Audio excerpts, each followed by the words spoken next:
Birleşen Ştatlaryň döwlet sekretary John Kerry we Iranyň daşary işler ministri Muhammed Javad Zarif Tehranyň ýadro programmasy barada gepleşikler geçirýärler. Bu barada kärdeşim gödeliň taýýarlan maglumatyny dinläliň.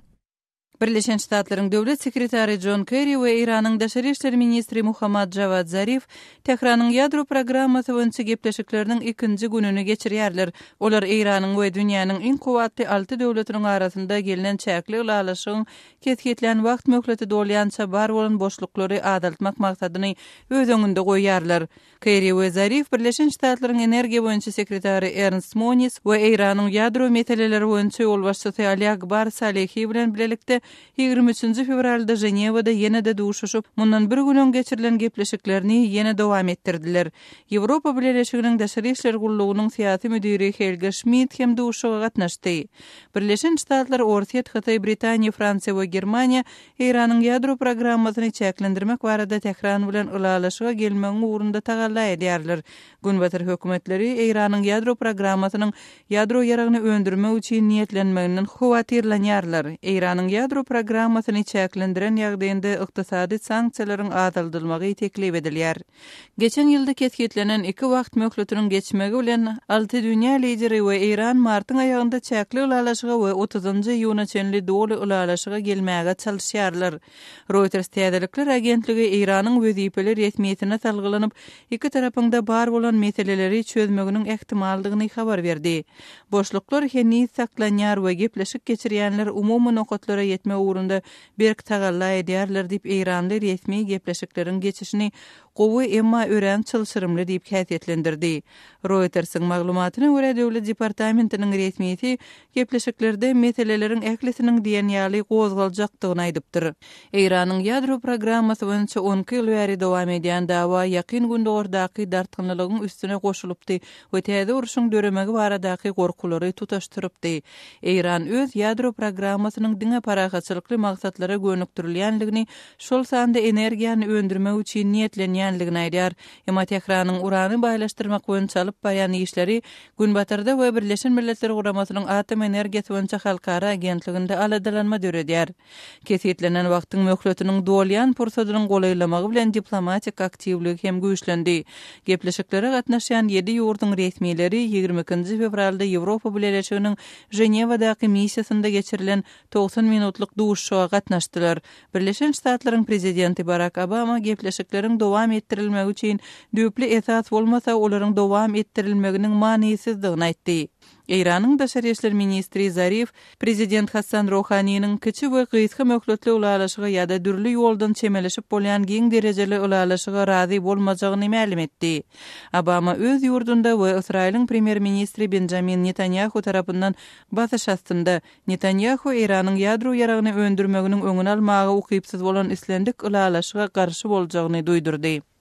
Kärdeşim gözeliň taýýarlan maglumatyny dinlediňiz. Hormatly radio dinleyijiler, biziň gepleşiklerimizi internet saytymyzdan hem dinläp bilersiňiz. azathabar.com internet sahypamyzda size sesli we çap görnüşli maglumatlary, suratlary, videolary hödürleýäris we öz pikirleriňizi aýtmaga çagyrýarys. Türkmenistanda azathabar.com internet saytymyza derwede.net arkaly girip bilersiňiz.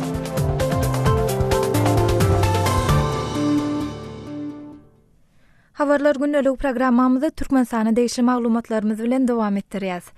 Türkmenistanda gurulup ulanışa berilen emma şuňky güneçenli işlemän galyan 141 çemesi desha var. Bu barada anna günkü hökümet maslahatyna prezident Gurbanuly Berdimuhammedow aýtdy. Döwlet başlygyny hökümet resmiýetlerini tanqid etdi, käbirlerini wezipesinden boşatdy. Regionlarda sosial durmuş şertlerini özgertmek boýunça milli maksatnamanyň çäğine gurulan deshalara soňky ýyllarda ençemi milliard Amerikan dollar möçerini pulun ýatyrylandygy resmi maglumatda bellendi we ýene-de ýatyryljak habar berildi. Häzir bu barada taýýarlan giňişräk maglumatymyzy etjäs. Türkmenistanyň Ýokary Gözegçilik Palatasynyň welaýetlerinde owa milli maksatnamasynyň ýerine ýetirilşi boýunça geçiren barlyklary gurulup ulanmagy berilen deshalaryň 14-çysynyň işe girdilmändiginiň üstüne açdy. Bu barada Ministrler Kabinetiniň ana öňe geçirilen giňişleýin maslahatyna käbir sanlar yglan edildi. Ýöne bu oňaýsız ýagdaýa alyp gelen sebäpler barada anyk gurrun edilmedi. Türkmen telewizionynyň habaryna görä 2013-2014 ýyllarda gurulup dawaraly ýagdaýda açylan we ulanmağa berilen 14 desha häzire bugüne çenli hem işlemeýär. Maslahatda Prezident Gurbanuly Berdimuhammedow hususanda Ahal welaýatyna değişli ýagdaý barada şeýle diýdi. Mesela 2013-2014 ýylda gurulan we dawaraly ýagdaýda açyk bolmagy berilen 37 sany desha häzire çenli işlemeýär. Olar işgärler hem üçin edilmeýänler. Resmi habarda tasdiqlanmagyna görä açylan emma işe girdilmedik deshalaryň 37-si Ahal welaýatynda, 13-si Balkan welaýatynda, 11-si Daşow welaýatynda, 20-si Lewap welaýatynda, 57-si Mary welaýatynda ýerleşýär. Berdimuhammedow sözlerine görä häzire çenli işläp başlamadyk deshalar ilat üçin derur sosial obyektleri öz içine alýar. Bir deshalaryň arasynda mektepler, çağlar, baglar, saglyk merkezleri, medeniýet öýleri şeýlem o adamlar üçin derurlan durmuş maksatdan belki deshalar bar. 2013-2014 ýyllarda dawaraly açylyp habar terişlerinde uly ile yglan edilen 14 deshanyň işiniň näme üçin haýsy sebäpler esasyna şeýle gijikdirilendigi. Bu oňaýsız ýagdaýyň ähli welaýatlere mahsus bolmagynyň mümkin bolan obyektiw ýa-da subyektiw esaslar barada detallar aýdylmady. Şol bir wagtda bökdönçlüğün sebäpleri açyk aýdylmadan ulanylman duran täze deshalaryň gelýän 4-5 aý içinde işe girdilmegi talap edilýär. Bu barada Prezident degişli ýolbaşçylara anyk tapşyryklar berdi we burada edilen işleriň hatabynyň soruljakdygyny aýtdy. Şol deshalaryň ählisine işe girmek üçin men size ýyl aýyny içinde wagt berýän geçiren işlerim barada hem ýyl aýyny hasabatyny berýärsiňiz. Şeýle-de Prezident Berdimuhammedow ulanylmaýan deshalaryň derňegini iýul aýyna çenli dowam etdirmegi, şol möhletde işe girdilmedik deshalar bar bolsa, bu deshalar bilen bagly işiň prokuratura geçiriljekdigini duýdurdy. Şeýle-de maslahatda owalaryň, şäherçeleriň etraplardaky şäherleriň we etrap merkezleriniň ilatynyň durmuş ýaşaýyş şertlerini özgertmek boýunça 2007-nji ýylda kabul edilen milli maksatnamanyň çäginde 7 ýylyň dowamında durmuş maksatly deshalaryň 832-siniň gurlandygy. Bu işe 6,5 milyard Amerikan dollary möçberinde serişdäniň harçlanandygy habar berildi. Prezident Berdimuhammedow welaýatlerde ilatyň durmuş ýaşaýyş şertlerini özgertmek işine geljekde hem uly üns beriljegini, bu 2020-nji ýyla çenli ýene 7,5 milyard Amerikan dollary möçberinde serişde goý beriljegini aýtdy. Ministrler Kabinetiniň giňişleýin maslahatyna Türkmenistanyň prezidentiniň owalaryň, şäherçeleriň etraplardaky şäherleriň we etrap merkezleriniň ilatynyň durmuş ýaşaýyş şertlerini özgertmek boýunça milli maksatnamasynyň rejelenen görnüşi kabul edildi. Resmi maglumatda hem bellenşäli gurulup ulanmağa berilen emma boş duran obyektlaryň 14-çysy paýtaxt Aşgabatda ýerleşýär. Şol obyektlaryň takyk haýsylardygyny henüde çenli anyklamak başartmady. Emma Aşgabatly ýadyjy Amanmurat Bugaýew Aşgabatda gurulup ulanmağa berilen emma häzirki wagtda boş duran 2 obyekt we onuň häzirki ýagdaýy barada kärdeşim gözele gürrüň berdi. Amanmurat ağa soňky hökümet maslahatynda ma'lum edilişine görä häzirki wagtda diňe Ahal welaýatynda 37 sany desha ulanylşa berilen hem bolsa işlemändir. Olaryň nähili deshalar dy resmi maglumatlarda tahqiqlaşdyrylmady.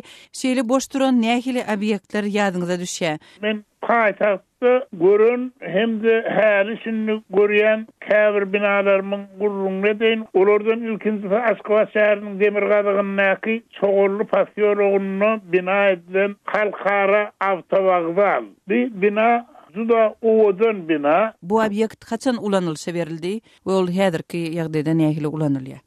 Umumana ulanmağa berilenler yarım yıl çemesi wagt boldy, guruluşy dol tamamlanyp, gözüňe tutulan adam şol ýerden Türkmenistanyň paýtagtyndan goňşy döwletlere halkara avto reisler amala aşırılmalı. Yöne edil häzir kun şol avtowaglardan halkara marşrutlar boýunça avtobuslar gatnamaya bir avtowaglarly ýolçylara netlenip talynan mihmanhana ýene gaýram boş haňlap dur olaram işlemeýe o ýerde häzir diňe ýurdun içindäki ýolçy otlaryna biletler satylýar hem-de ýurdun içindäki yerli aviya reisleri, yani samolyotlar üçün biletler satılıyor.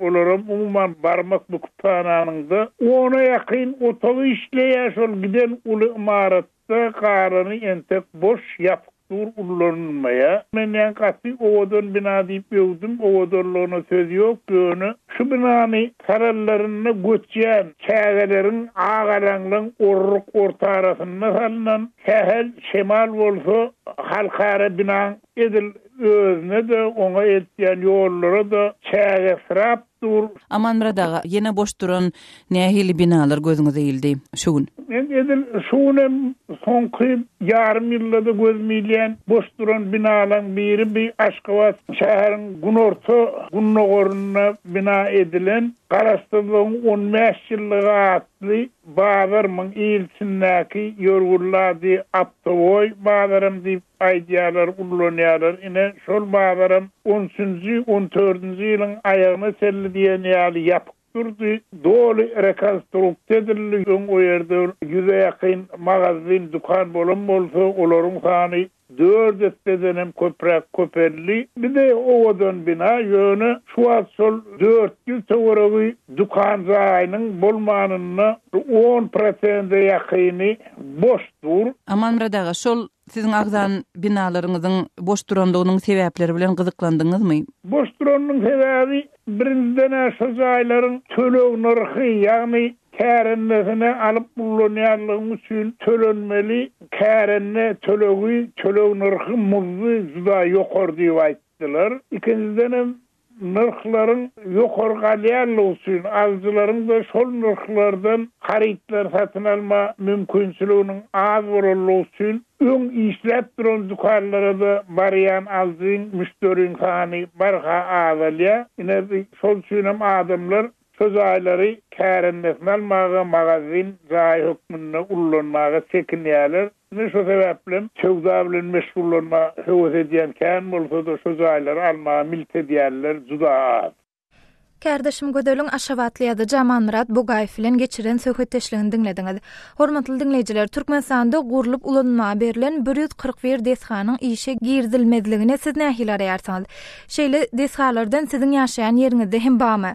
Bu baradaky garaýşlaryňyzy, bellikleriňizi biziň bilen paýlaşyň. Biziň medpuot email belisi gmail.com email adresimde haturadyň ýa-da Moskwadaky telefon belimiz 7926 236 04 55 jaňadyň ýa-da SMS ýazyň.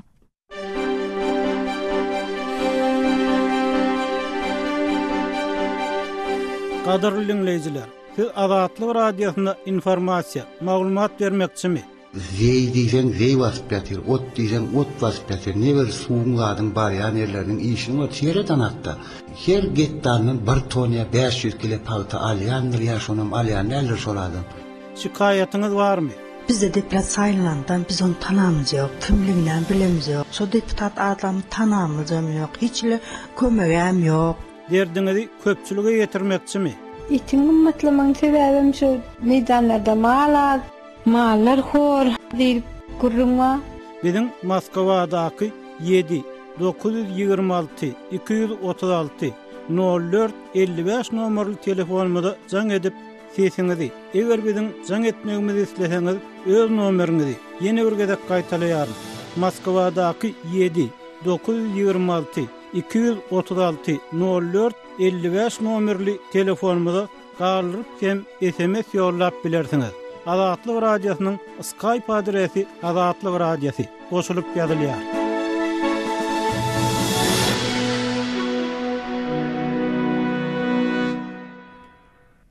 Düýbi Birleşen Ştatlarda yerleşen arbitraj suudu Türkmenistanyň Türk kompaniýasynyň 300 milyon Amerikan dollary möçberine şikaýatyny ýuridik taýdan reddetmesini ýerliksiz tapdy.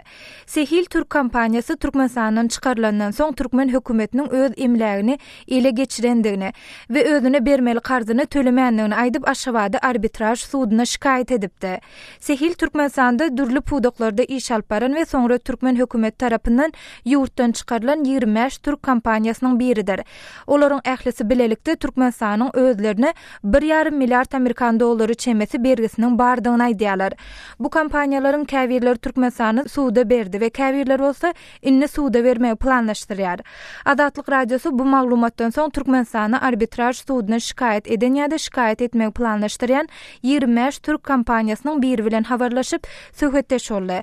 Biz Türkmenistanda iş alyp baran Bozbey İnşaat Türk kompaniýasynyň direktori Faruh Bozbeyden arbitraj suudunyň Türkmenistan barada çykaran täze karary hakda garaşlaryny we özüniň Türkmenistana garşy gozan suud işiniň häzirki ýagdaýy barada gürrüň bermek soradyk.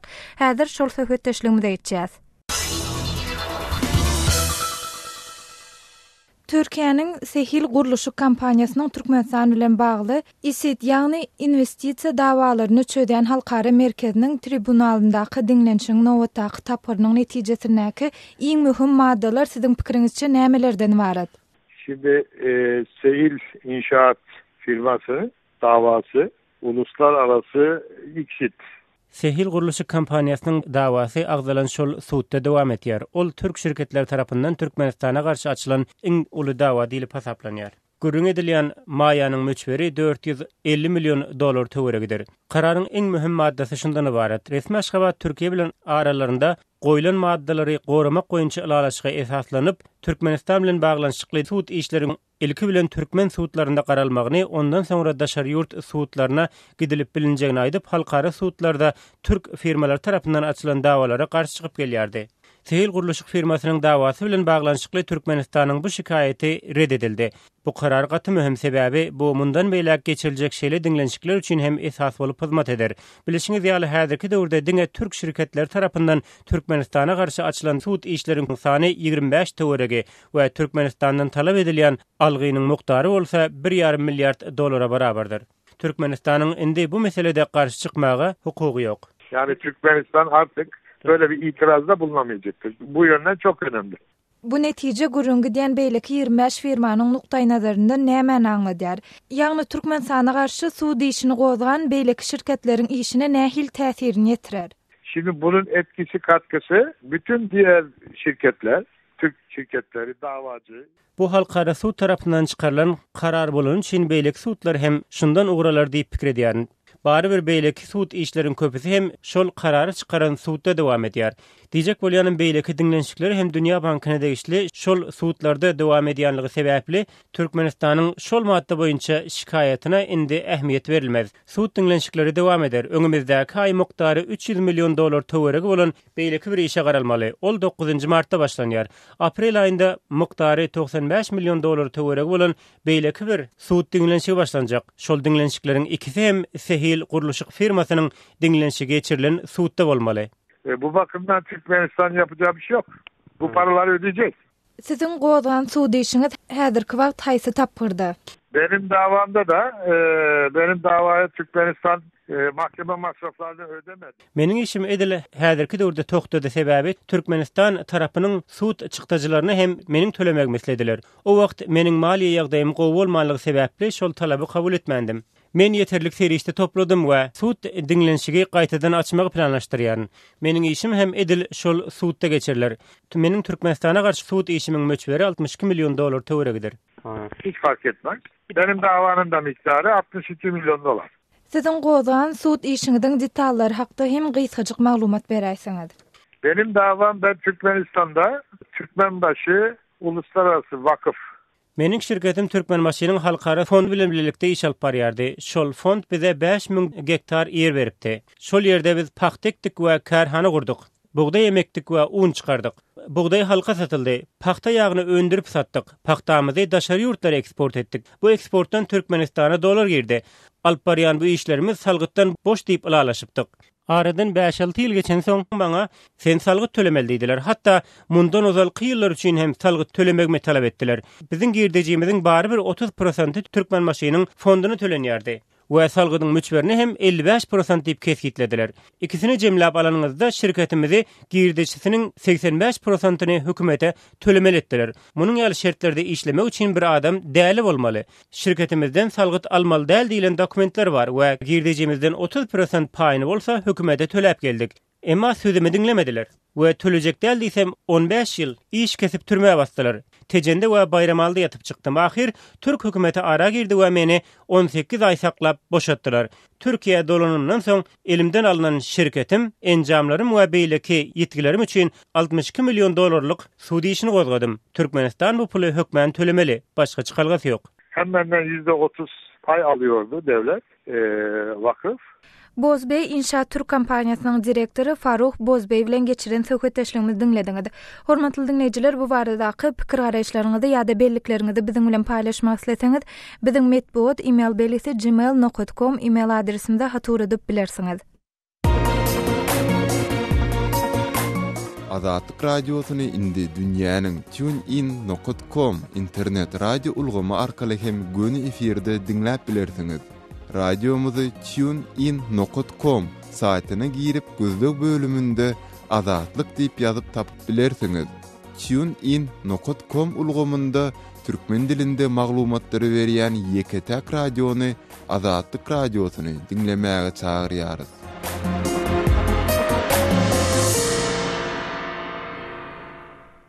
Hormatly dinleyijiler, gepleşigimiziň şu böleginde biziň azathabar.com web sahypamyzda gyzyklanma döredен käbir maglumatlarymyza gelip gowşan tesbirleri siziň dikkatiňize ýetirmekçi. Çäreler adam mertebesini peseldär sözbaşy bilen 20 fevralda çap eden maglumatymyzda student atly okuyjymyz Heýwir çärede adamynyň mertebesini peseldermi? Mertebämiz şeýle de beýik däl. Ýok zat näde peselsin? Peselýän zat ilm, bilim, sowatlylyk. Ýene 10 ýyldan doktor, hirurg operasiýa girende, mollim sapagy girende, prokuror işe gelende elleri baýdagy barar durar. Sebäbi sapak ýerine diňe elini baýdak allylar diýip öz tesbirini belläpdir. Student ady bilen tesbir ýazan ýene bir okuyjymyz Türkmenistanda okuw ýoga, mollimler hiç zat bilmeýär diýip öz tesbirini belleýär. Hormatly dinleyijiler, siz hem efire giden ýa-da gitmedik maglumatlarymyzyň käbirleri barada öz pikir araşlaryňyzy biziň we dinleyijilerimiz bilen paýlaşmak isleseňiz, sizi azathabar.com web sahypamyza syýahat etmäge çağırýas. Web sahypamyza türkmenistandan ojak.org arkaly girip bilersiňiz.